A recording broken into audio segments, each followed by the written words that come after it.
नमस्कार दोस्तों, मैं अर्जुन आपका स्वागत करता हूँ स्टे बाय अर्जुन के यूट्यूब चैनल में। तो दोस्तों, आज की हमारी क्लास है मौलिक अधिकार यानी फंडामेंटल राइट्स के बारे में। जो है दोस्तों, आज की हमारी क्लास है। तो दोस्तों, वीडियो को अंत तक जरूर देखना ताकि सभी क्वेश्चन जो है आपको आसानी से याद हो जाए। साथ ही दोस्तों, अगर आप हमारे चैनल पर पहली बार आएँ तो हमारे चैनल को भी सब्सक्राइब कर लीजिएगा। साथ ही बेल आइकन को प्रेस कर लीजिएगा ताकि हमारे आने वाले वीडियो का नोटिफिकेशन जो है आप तक पहुंचता रहे। चलिए दोस्तों, वीडियो को स्टार्ट करते हैं। तो आज की क्लास में हम जानने वाले हैं मौलिक अधिकार यानी फंडामेंटल राइट्स के बारे में। तो यहाँ पे हेडिंग डाल लेंगे, पांचवा मौलिक अधिकार सांस्कृतिक एवं शैक्षिक अधिकार, जिसको आर्टिकल 29 और 30 में हम पढ़ने वाले हैं। तो आप 2 मिनट जो है कल की क्लास का रिवीजन करेंगे और उसके बाद जो आज की क्लास को हम स्टार्ट करेंगे। तो कल की क्लास में हमने आर्टिकल 19 वन के बी से जो स्टार्ट किया था। आर्टिकल 19 वन का बी कहता है कि आप जो है किसी भी मामले या मुद्दे को लेकर जो है शांतिपूर्वक एवं निशस्त्र सम्मेलन जो है कर सकते हैं। जिस प्रकार आपने देखा होगा अभी हाल फिलहाल पहले ही जो है जंतर मंतर पर जो है कोकरोच जनता पार्टी ने जो क्या किया था, शांतिपूर्वक जो धरना किया था, ये आर्टिकल 19 वन के बी में जो है आपको राइट जो है मिला हुआ है। अब आर्टिकल 19 वन का सी कहता है कि आप जो है किसी भी संगठन या सभा की या कॉरपोरेटिव सोसाइटीज़ की जो है स्थापना कर सकते हैं, जैसे जितनी भी पॉलिटिकल पार्टीज़ हैं। जैसे दोस्तों भारतीय जनता पार्टी है, आज़ाद समाज पार्टी है, बसपा है। तो ये सभी जो है इनका जो गठन हुआ है या इनके संगठन बने हैं, ये जो है आर्टिकल 19 वन के सी में इनको क्या मिले हुए हैं, अधिकार जो है मिले हुए हैं। साथ ही आर्टिकल 19 वन के डी की हम बात करते हैं तो इसमें कहा गया है कि आप जो है भारत में कहीं भी घूम सकते हैं। आर्टिकल 19 वन के ई में कहा गया कि आप भारत में जो है कहीं भी निवास कर सकते हैं, कहीं भी बस सकते हैं। तो ये आपको याद रखना है। इसके बाद हमने बात की थी किसके बारे में दोस्तों, हमारा जो तीसरा मौलिक अधिकार था। तीसरा मौलिक हमारा कौन था? तीसरा मौलिक अधिकार था शोषण के विरुद्ध अधिकार, जिसमें आर्टिकल 23 और 24 को पढ़ा था। तो आर्टिकल 23 में कहा गया था मानव दुर्व्यापार एवं बलात्श्रम पर प्रतिषेध, यानी मानव को बेचना यानी ह्यूमन ट्रैफिकिंग करना, यानी बच्चे को, स्त्री को, महिला को या पुरुष को जो है बेचना दंडनीय अपराध है, ये आर्टिकल 23 में है। और साथ ही दोस्तों, किसी से बंधुआ मजदूरी कराना, यानी किसी मजदूर को जो है अपने घर पर जो है ज़बरदस्ती काम कराना, उसका जो है मेहनत का हक नहीं देना, उसकी मेहनत मजदूरी नहीं देना, तो उसको बंधुआ मजदूरी जो है कहा गया है, जो कि आर्टिकल 23 में है। आर्टिकल 24 क्या कहता है? आर्टिकल 24 कहता है बालकों के बालाश्रम से निषेध। याद रखें दोस्तों, यानी 14 वर्ष से कम आयु के बच्चों को जो है जोखिम भरे कार्यों में जो है नहीं लगाया जाएगा। तो ये आपको याद रखना है। अब पांचवें मौलिक अधिकार के बारे में हम बात करते हैं, जिसमें कहा गया है सांस्कृतिक एवं शैक्षिक अधिकार। आर्टिकल और 29-30 में हम पढ़ने वाले हैं। तो इसमें किसके बारे में बात की गई है? सबसे पहले हम बात करेंगे दोस्तों आर्टिकल 29। ये कहता है अल्पसंख्यक वर्गों के हितों का संरक्षण। मतलब जो अल्पसंख्यक यानी माइनॉरिटीज़ हैं, उनके वर्गों के हितों के संरक्षण के बारे में बात की जाती है। जैसे अल्पसंख्यक अपनी संस्कृति, लिपि व भाषा को संरक्षण या संरक्षित कर सकते हैं। अब जो ये अल्पसंख्यक है, इनको किस आधार पर जो है अल्पसंख्यक यानी माइनॉरिटीज जो है माना जाता है? तो भाषाई या धार्मिक आधार पर जो इनको अल्पसंख्यक या माइनॉरिटीज जो है माना जाता है। माइनॉरिटीज का मतलब होता है दोस्तों जिनकी संख्या कम है, यानी जिस भाषा को और जिस धर्म को मानने वाले लोगों की संख्या कम होती है, उनको हम माइनॉरिटीज या अल्पसंख्यक कहते हैं। तो भारत में 6 अल्पसंख्यक समाज हैं। सबसे बड़ा अल्पसंख्यक समाज मुस्लिम है, ईसाई हैं, बौद्ध हैं, सिख है, पारसी और जैन। तो मुस्लिम, बौद्ध, सिख, ईसाई, जैन, पारसी, तो ये कौन है दोस्तों? ये जो हैं अल्पसंख्यक यानी माइनॉरिटीज़ में जो आते हैं। तो ये आपको याद रखना है। आपको पता लगा होगा माइनॉरिटीज़ क्या होते हैं, ये आपको अच्छे से समझ आया होगा। अब आर्टिकल 30 के बारे में हम बात करते हैं। आर्टिकल 30 क्या कहता है? आर्टिकल 30 यानी अनुच्छेद 30 क्या कहता है? हेडिंग डाल लेंगे अनुच्छेद 30, शिक्षण संस्थाओं की स्थापना, यानी जो माइनॉरिटीज़ या अल्पसंख्यक हैं, ये जो है अपने शिक्षण संस्थाओं की जो स्थापना कर सकते हैं, उनको रेगुलेट कर सकते हैं। ये आर्टिकल 30 में है। अब आता हमारा छठा मौलिक अधिकार, जिसको आर्टिकल 32 में रखा गया है, संवैधानिक उपचारों का अधिकार। तो ये आपको याद रखना है, जो हमारा छठा मौलिक अधिकार है संवैधानिक उपचारों का अधिकार, तो इसको आर्टिकल 32 में रखा गया है। और इस आर्टिकल 32 को जो है डॉक्टर BR अम्बेडकर साहब द्वारा जो है संविधान की आत्मा एवं हृदय किसने कहा था? यानी आर्टिकल 32 को जो है संविधान की आत्मा एवं हृदय किसने कहा था? ये डॉक्टर बी आर अम्बेडकर साहब जी के द्वारा कहा गया था। और साथ ही आर्टिकल 32 के तहत जो है सुप्रीम कोर्ट पाँच रिट जो है जारी करता है। तो कौन कौन सी 5 रिट है जो कि सुप्रीम कोर्ट जारी करता है आर्टिकल 32 के तहत।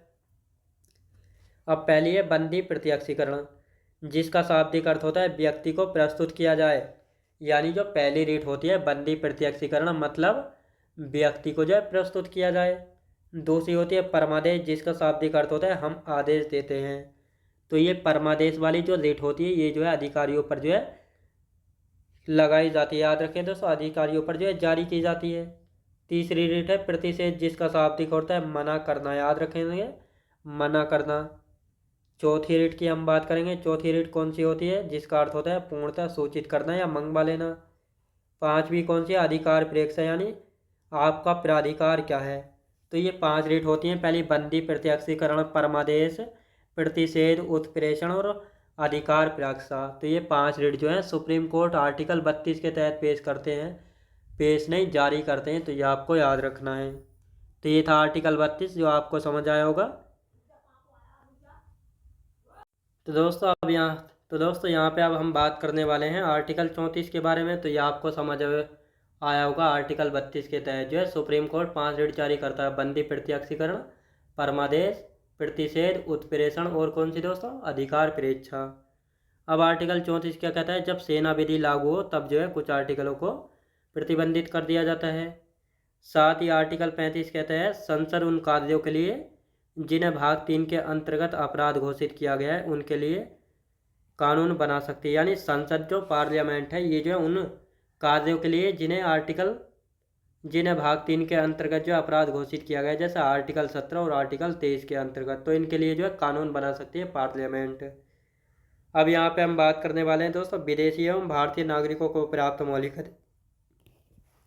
यानी कौन से मौलिक अधिकार जो है भारतीयों को एवं विदेशी नागरिकों को प्राप्त हैं।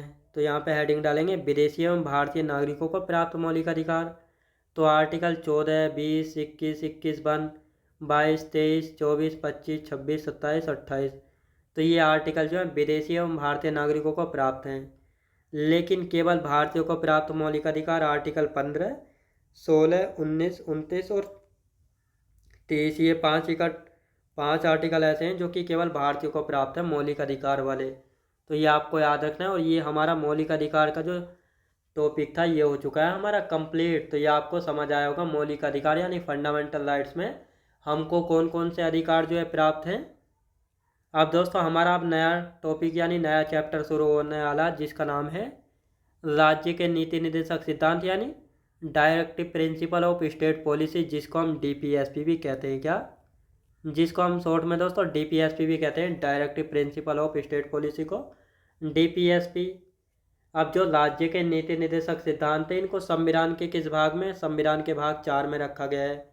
और इसमें अनुच्छेद 36 से लेकर 51 तक हम पढ़ेंगे। ये मौलिक अधिकार कहाँ से प्रेरित है यानी कहाँ से इंस्पायर्ड है, इनको कहाँ से लिया गया भारतीय संविधान में। आयरलैंड के संविधान से जो है इनको भारतीय संविधान में ऐड किया गया है। इनका उद्देश्य यानी एम क्या है, कल्याणकारी राज्य की स्थापना करना। यानी जो ये राज्य के नीति निर्देशक सिद्धांत है जिनको संविधान के भाग 4 में रखा गया है, आर्टिकल 36 से लेकर 51 तक हम पढ़ने वाले हैं। ये कहाँ से प्रेरित यानी इंस्पायर्ड है आयरलैंड के संविधान से।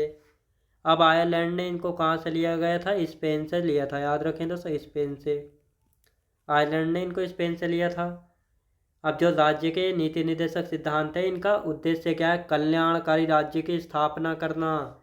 तो ये आपको याद रखना है। अब DPSP यानी राज्य के नीति निर्देशक सिद्धांत से जो है संबंधित कुछ स्टेटमेंट यानी कथन है, यानी किसके द्वारा जो है DPSP को क्या कहा गया था ये हम जानने वाले हैं। तो DPSP से संबंधित कथन, तो DPSP तो आपको पता लग गया होगा किसको कहते हैं। DPSP राज्य के नीति निर्देशक सिद्धांत मतलब directive principle of state policy को DPSP भी कहते हैं। अब जैसे KT शाह हैं तो इन्होंने कहा था DPSP को, DPSP एक ऐसा चेक है जो बैंक अपनी सुविधा के अनुसार अदा करता है। तो दोस्तों KT शाह के द्वारा कहा गया था DPSP एक ऐसा चेक है जो बैंक अपनी सुविधा के अनुसार अदा करता है। डॉक्टर BR अम्बेडकर साहब ने जो है, डॉक्टर भीमराव अम्बेडकर साहब ने डीपीएसपी को भारतीय संविधान की अनोखी विशेषता एवं नवीन विशेषता कहा था। यानी डॉक्टर भीमराव अंबेडकर साहब ने जो है डीपीएसपी को भारतीय संविधान की अनोखी विशेषता एवं नवीन विशेषता जो है कहा था। तो यहाँ पे आपको पता लगा होगा। तो दोस्तों यहाँ से डायरेक्ट क्वेश्चन पूछा जाता है, यानी डीपीएसपी को भारतीय संविधान की अनोखी विशेषता या नवीन विशेषता किसने कहा था? डॉक्टर बी आर अम्बेडकर साहब ने कहा था। अब यहाँ पे हम बात करेंगे जी ऑस्टिन के द्वारा क्या कहा गया था। यानी डीपीएसपी को संविधान की आत्मा किसने कहा? जिस प्रकार प्रस्तावना को संविधान की आत्मा ठाकुरदास भार्गव ने कहा था, उसी प्रकार डीपीएसपी को संविधान की आत्मा किसने कहा था? जी ऑस्टिन, ग्रेवलिन ऑस्टिन ने कहा था। और इनकी एक पुस्तक है जिसका नाम है द इंडियन कॉन्स्टिट्यूशन, जो कि 2011 में इनको पद्मश्री पुरस्कार से सम्मानित किया गया था द इंडियन कॉन्स्टिट्यूशन की वजह से। और इनकी मृत्यु कब हुई थी? 2014 में। और ये जी ऑस्टिन कौन थे? ये कानून यानी ये जो है ब्रिटेन के कानूनविद थे, तो ये आपको याद रखना है। अब दोस्तों यहाँ पे हम बात करेंगे केसी व्हीलर के द्वारा जो है डीपीएसपी को लक्ष्य एवं आकांक्षाओं का घोषणा पत्र कहा गया था।